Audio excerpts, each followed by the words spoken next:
La délégation du département de l'Ouémé, la délégation gouvernementale, bien évidemment, a parcouru les 9 communes du département de l'Ouémé pour expliquer les causes de la conjoncture économique actuelle aux populations.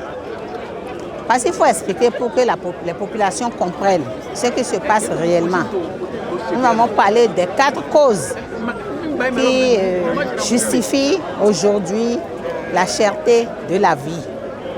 Nous avons expliqué les multiples mesures mises en place par le gouvernement, qu'il s'agisse des subventions qui sont mises en place, de l'exonération, de la TVA, beaucoup d'autres mesures qui sont prises pour faire en sorte que la cherté de la vie soit quelque peu contenue. On a parlé de plusieurs milliards de francs CFA, des subventions sur un certain nombre de produits de grande consommation, les subventions sur les intrants agricoles pour pouvoir obtenir une production vivrière assez fournie pour la campagne 2022-2023. Beaucoup de mesures ont été mises en place. Les populations ont compris.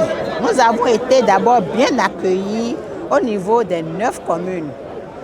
Et nous sommes intervenus donc pour bien expliquer les causes de la conjoncture économique actuelle ainsi que les mesures mises en place par le gouvernement. Nous avons aussi parlé de la question de la revalorisation des salaires et du SMIG. Les populations à leur tour nous ont posé des questions et nous avons donné les réponses pertinentes. Et vous avez constaté à la fin, les populations sont satisfaites, mais s'inquiètent de l'avenir, disons des perspectives économiques, j'allais dire. Où est-ce que nous allons? Où va le monde si la guerre ne prend pas fin? Donc, le gouvernement saura adapter les mesures à l'évolution de la situation. Mais prions tous ensemble pour que la guerre puisse prendre fin en Ukraine. Parce que nous sommes très loin de la Russie et de l'Ukraine, mais les produits de ces pays sont présents dans nos maisons, nos véhicules, nos usines, sur nos tables. Les populations n'avaient pas bien compris de quoi il s'agissait. Beaucoup étaient en train de condamner le gouvernement. Maintenant, après les explications, elles ont compris. C'est pourquoi cette tournée est opportune.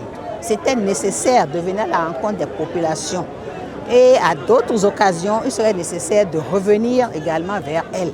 Nous avons aussi profité de l'occasion pour leur parler des projets qui sont prévus au PAG pour chacune des communes que nous avons parcourues. Et les populations étaient vraiment très contentes et satisfaites et souhaitent que ces projets puissent être réalisés. Avant même qu'elles n'expriment leurs préoccupations, le gouvernement a pris les dispositions. Je vous ai parlé des mesures qui sont mises en place.